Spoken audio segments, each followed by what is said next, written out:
সুপ্রিয় আমার প্রিয় শিক্ষার্থীরা, আজকের অনলাইন ক্লাসে সকলকে স্বাগত জানাচ্ছি। আজকে যে টপিক নিয়ে আলোচনা করবো, HSC higher mathematics second paper chapter 6A পরাবৃত্তের অঙ্কের সমাধান। খুবই গুরুত্বপূর্ণ এবং পর্বে পাশের সকলকে স্বাগত জানাচ্ছি আরেকবার। কারণ আমাদের এই টাইপের অঙ্কগুলো, অর্থাৎ যত প্রকার অঙ্ক পরপর টাইপ আকৃতি দেওয়া আছে, মানে পর্ব আকৃতি আর কি, যেটা টাইপ আমি ইন্ডিকেট করছি, পরপর সুন্দরভাবে দেওয়া আছে। তোমাদের কাছে রিকোয়েস্ট সম্পূর্ণ দেখার জন্য, কারণ এই অঙ্কগুলো আমাদের জন্য খুবই গুরুত্বপূর্ণ। দেখো, আজকে যে অঙ্কটা সম্পূর্ণ ভিন্ন, কারণ পর্ব যেহেতু পাঁচ ভিন্ন, তার মানে বুঝতেছো টাইপে ভিন্ন। দেখো, 5x² যোগ যেটা আমাদের দেওয়া আছে 30x যোগ 2y যোগ 59 অর্থাৎ 59 0 সমীকরণের পরাবৃত্তের শীর্ষবিন্দু, উপকেন্দ্রিক লম্বের দৈর্ঘ্য এবং নিয়ামকের সমীকরণ নির্ণয় করো। কিভাবে? এখানে কিন্তু আমাদের এই অধ্যায়ে আরো কিছু অংশ আছে, যেমন অক্ষের সমীকরণ এরকম থাকে, কিন্তু দেখা যায় এগুলো খুব কম থাকে, আমাদের ধরার ভিতর না, এই জন্য কিন্তু এগুলো নিয়ে আসি না। এগুলো আমাদের জন্য খুবই গুরুত্বপূর্ণ। কারো যদি কখনো প্রয়োজন হয়, স্যার আরো শিখবো, তো কমেন্টে তোমরা রিকোয়েস্ট থাকলেও জানাবে আর কি। তাহলে এই অঙ্কের সর্বপ্রথম নিয়ম হচ্ছে, আবার বলছি, নিয়ম হচ্ছে ফরম্যাটটা তৈরি করতে হবে, যেটা ফরম্যাট হচ্ছে y² = 4x আর x² = 4ay। এই যে কোনো একটা ফরম্যাট তোমাদের তৈরি করতে হবে। এটাকে বলা হয় পরাবৃত্তের মূল অংশ বা সমীকরণ নামে পরিচিত। এখন 5x² এটা আমাদের আছে। আগে বলছিলাম x গুলো আলাদা করবো, আগের পর্বে বলছিলাম, এবং y গুলো সম্পূর্ণ আলাদা থাকবে। দেখো, 5x² লিখলাম, 30x লিখলাম, এই সমান চিহ্ন দিলাম, প্লাস অবশ্যই গেলে -2y, প্লাস অবশ্যই গেলে -59। শুধুমাত্র x গুলো আলাদা করছে, আর y এবং অন্য সংখ্যা আলাদা সাইড করে দিয়েছি। এখন আমাদের উদ্দেশ্য হচ্ছে, আগে আমি বলছিলাম যে x² এবং x বা যাই বলো না কেন, y² যাই বলো না কেন, এর সাথে কোনো সংখ্যাই থাকবে না, শুধুমাত্র সিঙ্গেল থাকবে। এখন বর্তমানে x² সাথে কিন্তু 5 আছে, 5 কখনো থাকবে না। তাহলে 5টাকে একমাত্র বাদ দিতে গেলে আমাদের উপর হচ্ছে 5 কমন নিতে হবে, কিংবা 5 দিয়ে ভাগ করতে হবে। আমি এক কথায় যে করবো, 5 দিয়ে ভাগ করবো। 5 দিয়ে যদি আমি ভাগ করি, তাহলে এরকম আসে না? দেখো তো, 5x² 5 দিয়ে ভাগ করলে 5 কেটে গেলে এখানে কি থাকে? x²। আবার এই 5 দিয়ে যদি ভাগ করি, তাহলে 30x কে যদি আমি 5 দিয়ে ভাগ করি, তাহলে 5 × 30, তাহলে কত হবে? 6x। আবার একে যদি আমি 5 দিয়ে ভাগ করি, তাহলে ভাগ করার অর্থ হলো বন্ধুরা নিচে লেখা। আবার এখানে ভাগ করার অর্থ হলো নিচে লেখা। আমি 5 দিয়ে সবাইকে ভাগ করছি, তোমরা সাইড নোট লিখতে পারো, আর না লিখলেও সমস্যা নেই। 5 দ্বারা কি করে ভাগ করে। ওকে, এবার দেখো, আমাদের আগে যেটা ছিল, আমাদের ফর্মেটে y আগে ছিল সমান ছিল বামে y, আগের বর্তমান পর্বে কিন্তু সমান ছিল বামে x² আছে। তাহলে আমি এই সূত্র নিয়ে আসবো, আবার বলছি এই ফর্মেটের সূত্র নিয়ে আসবো, লাস্ট পর্যন্ত গিয়ে দেখবা, লাস্ট পর্যন্ত এই সূত্র আসবে। x² = 4ay, এই ফর্মেটটা নিয়ে আসবে। এখন এখানে x আছে, তাহলে যদি x আছে, এখানে কি আছে বলো তো? x এর সহগ যেটা আছে, এর সাথে প্লাস আছে, তাহলে আমি এই ফর্মেটটা নিয়ে আসবো, a² + 2b + b²। যদি মাইনাস থাকতো, যেমন আগের পর্বে ছিল আমাদের মাইনাস, আমরা মাইনাসের সূত্র আনছিলাম, এখানে প্লাস বলে এই ফর্মেটের সূত্র আনবে, a² + 2b + b²। এখন a² দেখো তৈরি করা আছে, এখন আমরা এখানে বলবো a², আর এখানে কাজে লিখতে হবে x²। এ মানে কিন্তু এখানে বর্তমানে x। এবার দেখো, আমরা সূত্রের সাথে একটু মিলাই, তাহলে a² এ মানে অর্থাৎ এখানে x² যোগ সূত্রে 2 বলছে, এই 2 দিলাম। এবার এ মানে কত? আবার বলছি, মানে প্রথম যে স্কোয়ার বাদে যেটা দেওয়া থাকবে সেটা হচ্ছে এর মান, তাহলে এ কত? এক্স। এখন বি কত সেটা তো আমি জানি না, অঙ্কটা এটা সহজ এবং ছোট, আমি সহজে বির মান বের করতে পারবো, কিন্তু আমি ওইভাবে বের করে আমি শিখবো একবারে। এখানে যে মানটা দেওয়া থাকবে সেই মানটা উপরে লিখবে, আর এই যে মানটা পেয়েছে 2x, এটা দিয়ে ভাগ করবে। তাহলে কাটাকাটি করলে 3 × 6, তাহলে এই যে ফলাফলটা পাবো ভাগ করে, এটা হচ্ছে কার মান? বি এর মান। তাহলে বি এর মান কত? 3। এখন দেখো, গুণ করে মিলে গেছে, a² + 2ab, দেখো 3 × 6 x, 6x, দেখছো মিলছে। তাহলে সূত্র আমরা একটু মিলাই, a² + 2, a মানে x, b মানে হচ্ছে 3, যোগ কি b² মানে 3²। বন্ধুরা দেখো, আমরা যদি একটু তুলনা করি, এটা মিলছে, 3 × 6 এটাও মিলছে, এখানে 3 × 9 উপরে নেই, তাহলে এটা আমরা কি করবো? বিয়োগ করে দেবো। তাহলে মাইনাস কি লিখবো? 3 এর মধ্যে a², আর সমান চিহ্ন দিলাম। বাদ বাকি এই পাশের মানটা কি? এই পাশে বসবে কি? -2y, 5 মাইনাস কি, এই যে 59 আর 5, যা ছিল তাই কিন্তু বসে গেল। এখন এখান থেকে এইটুকু আমাদের সূত্র, কার সূত্র? a + b² বর্গ সূত্র। এখানে a মানে হচ্ছে x কে বোঝানো হচ্ছে প্লাস বি মান হলো 3কে বোঝানো হচ্ছে। এখন এ প্লাস বি স্কোয়ার বর্গ নির্ণয়ের সূত্র দেখো মিলছে এটুকু।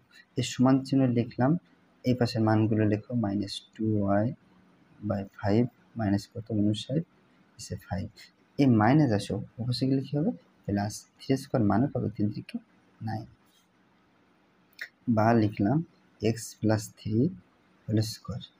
এখন তোমরা এই যে মানটা আছে এটা সম্পূর্ণ লসাগু না করে তোমরা চাইলে শুধুমাত্র এইটুকু যেটা আছে লসাগু করতে পারবে, -2y/5।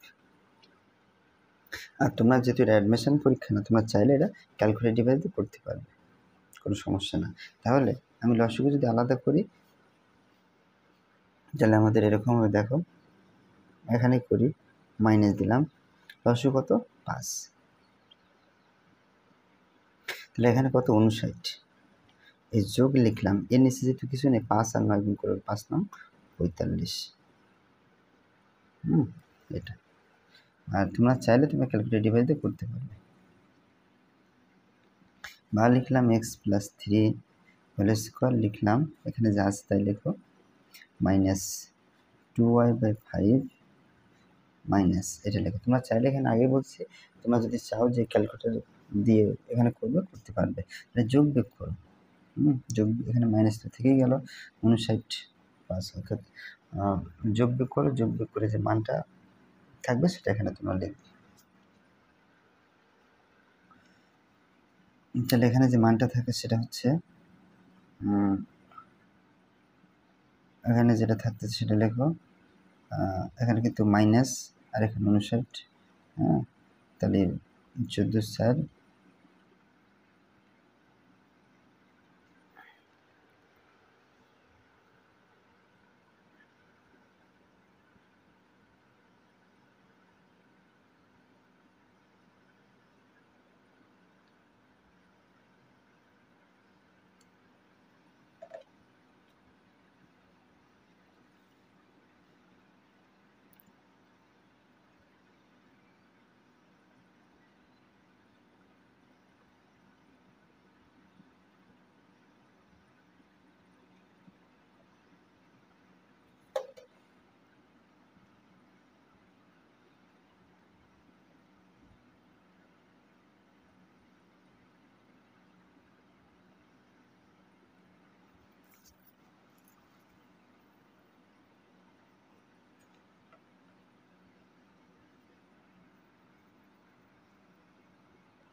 আচ্ছা, এখন আমরা যেটা করবো এখান থেকে যোগ বিয়োগ, এই মানটা বসে গেল, মাইনাস লিখলাম, লসাগু আমাদের 5, এখানে 59, 5 নাম কত 45। চাইলে তোমরা যদি মনে করতে 9টা আগে লিখবো মাইনাসটা পরে লিখবো তাতে কোনো ব্যাপার ছিল না, হ্যাঁ। এখন আমরা একটা যোগ বিয়োগ করে দেখি, -59 আর 45 যোগ বিয়োগ করলে যেটা পাবো 5 9 হতে 4, 4 5 কত 1 কত 14/5, এটা। এখন এটুকু করার পরে x প্লাস 3 এই যে হোল স্কোয়ার লিখলাম, তোমরা এইটুকু আবার বলছি তোমাদের যদি সমস্যা তোমরা ক্যালকুলেটর ডিভাইস দিয়ে করবে। এখানে আমার কিন্তু ক্যালকুলেটর ডিভাইস আছে, চাইলে তোমরা দেখাই দিতে পারবো। এই যে ব্র্যাকেট দিলাম, আগে বলছে -59/5 এরকম, তাহলে মাইনাস দিলাম 5 9 আর হচ্ছে নিচে আসবে কত দেবে 5, আবার এখানে বলছে কি দিতে যোগ 9 যোগ 9 ক্লোজ করে দাও, অর্থাৎ বাদ দিয়ে দাও আর কি, হ্যাঁ। তার মানে আমরা যদি একবারে চলে যাই তাহলে মানে আমাদের যে মানটা আসবে কত মাইনাস, অর্থাৎ 14/5। দেখো আমরা একবারে আসছে, এই মানটা তো বসে গেল -14/5। ক্যালকুলেটর ডিভাইস দিয়ে কিন্তু করছি, তোমরা চাইলে একবারে করে নিতে পারো, সমস্যা নেই। এখন আমাদের উদ্দেশ্য হচ্ছে পরবর্তী, সেটা হচ্ছে আমাদের ওয়াই, অর্থাৎ আগে বলছিলাম যে এক্স এবং ওয়াই সবসময় সিঙ্গেল থাকবে, তাহলে ওয়াইয়ের সাথে বর্তমানে কি আছে -2/5, আবার বলছি ওয়াইয়ের সাথে বর্তমানে -2/5 আছে। একে আমাদের উদ্দেশ্য হচ্ছে পরবর্তী স্টেপ আমরা বাদ দিব, তাহলে -2/5 কমন নিতে হবে, তাহলে 2/5 যদি আমরা এখানে এরকম কমন নেই তাহলে এখানে কি থাকে ওয়াই, এখানে মাইনাসে মাইনাসে প্লাস থাকে। এখন কথা হলো স্যার এত বড় সংখ্যা ভগ্নাংশ কীভাবে ভাগ করবো, একবার সহজ উপায়, সহজ উপায় হচ্ছে এইটা, -14/5 এরকম লিখবা, আর এটা উল্টে দিবা, উল্টে দিয়ে এই 5টা এখানে কমন নিচ্ছ না, 5টা উপরে দিবা আর -2টা নিচে দেবে, কাটাকাটি করো, 5 5 কেটে গেল, 7 2 14, এখানে লিখবে 7, দেখছো সহজ বুদ্ধি। এবার দেখো এটা দেখে গুণ করো, গুণ করলে দেখো -2/5 হয়। আবার এটা গুণ করো, প্লাসে মাইনাসে -7 আর 2 গুণ হয়। 2 কিন্তু নিচে গুণ না উপরে। 7 দুনে কত 14 আর 5 গুণ করলে 5। দেখছো? আবার এটা দিয়ে যদি একে গুণ করি মিলে যায় কিন্তু। তাহলে তোমাদের বলছি ওয়াই কিন্তু আবার বলছে সিঙ্গেল থাকবে। এই জন্য ওয়াইয়ের সাথে কি আছে -2/5 না সব। এটা দিয়ে আমাদের ভাগ করতে হবে। এটা যদি ভাগ করি এখানে ওয়াই আসে, এখানে মাইনাসে মাইনাসে প্লাস হয়। আর এখানে যে কাজটা করবা এটা লিখে যেভাবে শর্টকাট টেকনিক দেখাইছে উল্টাই দিলে আমাদের যে মান হবে সেটা এখানে বসাবো। ওকে, এখন আমাদের দুইটা মান কিন্তু আমাদের একটা চেহারা তৈরি হয়ে গেছে, আমরা বসাবো আর কি আগের মতো। তাহলে এটুকুর পরিবর্তে লিখবা বড় হাতের এক্স ধরবা, স্কোয়ার বসে গেল, সমান চিহ্ন -2/5 যা আছে তাই লিখবা। আর এটুকুর পরিবর্তে তোমরা ধরবো হচ্ছে ওয়াই। এই যে ওয়াই এখানে লিখবা ধরি, কি ধরলাম এক্স প্লাস 3 সমান সমান আমরা ধরছি বড় হাতের এক্স, আর ওয়াই প্লাস 7 সমান আমরা ধরছি বড় হাতের ওয়াই। এটা কিন্তু আমরা ধরে নিছি।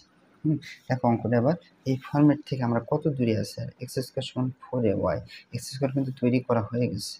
তারপর দেখো ওয়াইও তৈরি করা হয়ে গেছে, শুধু এখন লাগবে 4a। এখন এক্স স্কোয়ার সমান সমান আর 4 যখন বানাবো, 4 যখন আমার নিয়ে আসতে বলছে, আমি বুদ্ধি করে টেকনিক এখানে 4 নিব, আবার এখানে 1/4 দিয়ে ভাগ করব। দেখো 4 কেটে দিলে কিন্তু পূর্বের অবস্থায় ফিরে পাচ্ছে। আর এই যে মানটা আছে মানটা লেখো 2/5 ইন্টু ওয়াই। এখন কথা হলো স্যার এটা কেন লিখলাম, আমরা সূত্রের সাথে মেলানোর জন্য এটা লিখবো। 4 আনতে হবে। দেখো এক্স স্কোয়ার তৈরি করা হয়ে গেছে, এখানে কিন্তু এটা ছিল 4 ছিল না কিন্তু। তা 4 যখন আমরা তৈরি করব, 4 নিয়ে আসলে আবার 1/4 দিয়ে ভাগ করলে 4 কেটে দিলে পূর্বের অবস্থা ফিরে পাচ্ছে। এই জন্য আমরা এটা নিয়ে আসবো প্রতিটা ক্ষেত্রে। আর এই মানটা বসলো, এই মানটা বসলো। এখন এক্স স্কোয়ার লিখলাম সমান সমান এই 4 লিখলাম, আর এটা এর সাথে যুক্ত করবো 1/4 ইন্টু -2/5। কেন করবা একটু পরে বলছি। আমাদের সূত্রের সাথে একটু যদি আমরা একটু মিলাই, তখন দেখো দেখো এক্স স্কোয়ার সমান 4ay, তাহলে 4 এটা সম্পূর্ণ মিলে কিন্তু বর্তমানে ইয়ে হচ্ছে, আর ওয়াই তো ওয়াই। এখন দেখো এক্স স্কোয়ার লিখলাম সমান সমান এই 4 লিখলাম, কাটাকাটি করো। বাবা কি হয়েছে? হ্যাঁ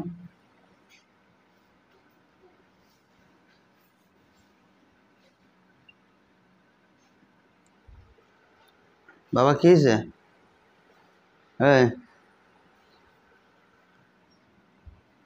এক্স স্কোয়ার, তাহলে আমরা বানাচ্ছি এক্স স্কোয়ার সমান 4i, 4 লিখলাম, আর কাটা গুণ করো, এখানে কাটাকাটি করা যায়, 2 দুনো 4, তার মানে উপরে থাকে হচ্ছে -1, আর নিচে কি গুণ করো 2 আর 5, 5 দুনো 10, আর ওয়াই বসে গেল। দেখো সূত্রের সাথে এবার মেলাও তো, এক্স স্কোয়ার সমান সমান 4ay। এটা হলো 1 নম্বর দিবা লাস্টেরটা, আর এটা লিখবা তুলনা করে, তুলনা করে। তুলনা যেহেতু আমরা করছি, এখন দেখো মেলাও, এক্স স্কোয়ার মিলছে, ওয়াই মিলছে, 4 মিলছে, তাহলে এর মানটা কত বর্তমানে এখানে লিখবা এখানে লিখবে এখানে সমান সমান কত -1/10। আগে বলছিলাম আমাদের উদ্দেশ্য হচ্ছে কখনো যদি কোনো ক্রমে এর মান বের করতে পারে সঠিকভাবে, তাহলে অঙ্ক মনে করো 95% শেষ হয়ে গেছে। তাহলে প্রতিটা অঙ্কের কিন্তু একইভাবে, এটা কিন্তু খুব একটা গুরুত্বপূর্ণ অঙ্ক, ডিফিকাল্ট অঙ্ক বলতে পারো, অর্ধেক কঠিন অঙ্ক বলতে পারো। তাহলে এইভাবে অঙ্কটা খুব সুন্দরভাবে অ্যানালাইসিস যদি করে তোমরা করো, তাহলে দেখো step by step line by line যদি করতে পারো। ধন্যবাদ। অর্থাৎ সকলকে প্রতিটা ক্ষেত্রে এই টাইপের অঙ্ক তোমরা করতে পারো, যত প্রকার কঠিন থাক না কেন। এর মান বের করলাম। এবার আমাদের উদ্দেশ্য হচ্ছে অঙ্কটার উত্তর মেলানো। তাহলে লেখো শীর্ষবিন্দু, শীর্ষবিন্দুর স্থানাঙ্ক আমি কিন্তু লিখি নাই, লেখো 0,0। এখন এটা কি আমাদের উত্তর? না, এখানে 0 এবং 0 কোথায় বসাবো? এখানে বসাতে হবে। তাহলে এখানে যদি আমরা বসাই, দেখো এক্স প্লাস 3 = 0 বসাবো। কেন? যেখানে আমরা ধরেছি এখানে বসাবো সবসময়, বারবার বলছি। এক্স এর মান কত? +3 বসে গেলে -3। তাহলে মান কত বেরিয়েছে? -3। ওয়াই এর মান কত? এখানে যদি আমরা বসাই তাহলে 7 বসে গেলে -7 হবে, -7। এই কিন্তু অ্যান্সার। শীর্ষবিন্দুর স্থানাঙ্ক অ্যান্সার কিন্তু আমাদের শেষ। এবার আমরা যেটা যাব উপকেন্দ্রের স্থানাঙ্ক। উপকেন্দ্রের স্থানাঙ্ক আমরা শিখছিলাম, এখানে যেটা লিখতে হবে যদি এক্স হয়, দেখো আমাদের ফরম্যাট তৈরি হয়েছে এক্স স্কোয়ার, এই সূত্র, তাহলে আমাদের সূত্র কী হবে 0, i। তাহলে 0 লিখলাম, এর মান কত পেয়েছি দেখো তো -1/10। হ্যাঁ, এর মানগুলো এখানে বসাতে হবে, বসে যদি আমরা দিই তাহলে আমাদের উত্তর বেরিয়ে যাবে, উত্তর যেটা আমাদের পেয়ে যাবো আর কি। এখন প্রথম এই যে এক্স এর মান কিন্তু এখানে 0, ওয়াই এর মান কত -1/10। এখন এর মান 0, এই 0 কোথায় বসাবো, এখানে আমাদের যেটা এখানে 0 যদি বসাই তাহলে এক্স এর মান কত হবে -3, তাহলে এখানে শূন্যর পরিবর্তে কিন্তু -3 লিখব। আর ওয়াই এর মান কিন্তু -1/10, কোথায় বসাবো বলো তো, এখানে বসাবো y + 7 = -10। আমরা বের করে দেখি, তারপর -1/10, এই প্লাসে বসে গেলে -7। তোমরা চাইলে এটা ক্যালকুলেটর ডিভাইসে করতে পারবে। এরকম কই গেল, এই যে এটা কত লিখবো -1 আর নিচে আসো 10, আবার কত -7। ওকে, তাহলে কত হয়, যে মানটা আসছে -71/10, দেখছো, এখানে এরকম লিখবা -71/10। বন্ধুরা এটা কিন্তু আমরা ক্যালকুলেটর ডিভাইস দিয়ে করে নিচ্ছি একবার, তোমরা চাইলেও তোমরা এভাবে করে নিতে পারো, কারণ সময় বাঁচানোর জন্য এবং মাথা নির্ভুল করার জন্য। ক্যালকুলেটর যখন তোমরা উঠাবা মানগুলো ডিসপ্লেতে দেখবা আদৌ উঠছে কিনা এবং সঠিকভাবে দেখবে যে উঠছে কিনা। তাহলে 71/10। এবার আমরা যেটা বের করবো উপকেন্দ্রিক লম্বের দৈর্ঘ্য, আমরা এখানেই করি উপকেন্দ্রিক লম্ব দৈর্ঘ্য। লম্ব যদি আমরা বের করি সূত্র আমরা জানি 4a, এই 4 লিখলাম, এর মান কত -1/10। আগে বলছি আমরা বের করছি, এটা কাটাকাটি করো, 2 × 4, 5 × 10, তাহলে মাইনাস থাকে উপরে, এখানে কি 2/5, মাইনাস উপরে নিচে কোনো ব্যাপার না। এটা কখনো যদি মাইনাস থাকে তাহলে একমাত্র প্লাস হয়, তাহলে এখানে কি 2/5, এটা একটা অ্যান্সার। এটা হচ্ছে উপকেন্দ্রিক লম্ব দৈর্ঘ্য। উপকেন্দ্র শুধুমাত্র মর চিহ্ন বা পরমাণু চিহ্নের ভিতরে কোনো মাইনাস থাকলে প্লাস হয়।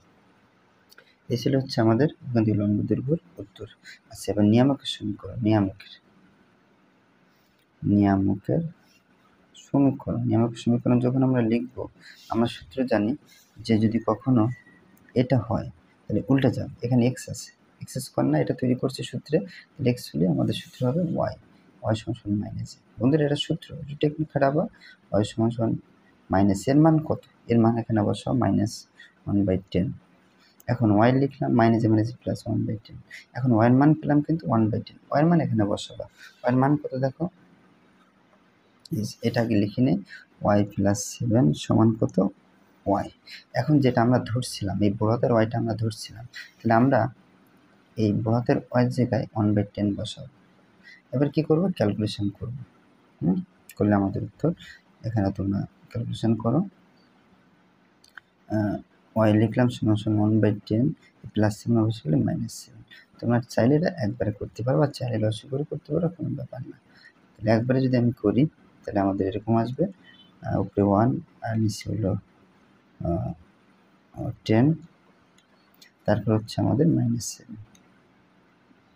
তার মানে -69/10। তাহলে আমাদের যে মানটা আসছে এখানে লিখে নেই y সমান -69 আর নিচে 10, মানে এরকম মূলত আমাদের আছে। হ্যাঁ, তাহলে মানটা এখানে আমাদের মূলত ছিল আমাদের নিয়ামকের সমীকরণ। এখন আমরা এটা উত্তর লিখলে এটা লিখতে পারবো, আর চাইলে যদি মনে করো স্যার এক লাইন বেশি লিখবো তাহলে লসও করে লিখতে পারো। কীরকম, ওয়াই লিখলাম মাইনাসের পাশে গেলে +69/10 সমান 0। হ্যাঁ, লসও যদি আমরা করি 0, লসও কত 10, কোনাকুনি গুণ করো, তাহলে এখানে 10 হয় প্লাস কত 69, এর নিচে কিছু না মানে 1, কোনাকুনি গুণ করো, তার মানে আমরা এরকম লিখতে পারি অ্যাট লাস্ট, এরকম লিখতে পারি 10 হয় প্লাস 69, আর এটা দিয়ে 1কে গুণ করলাম আর 10 এর সাথে 0 গুণ করলে 0। অ্যান্সার, তাহলে এরকম লিখতে পারো 10 হয় প্লাস 69 = 0, এটা অ্যান্সার।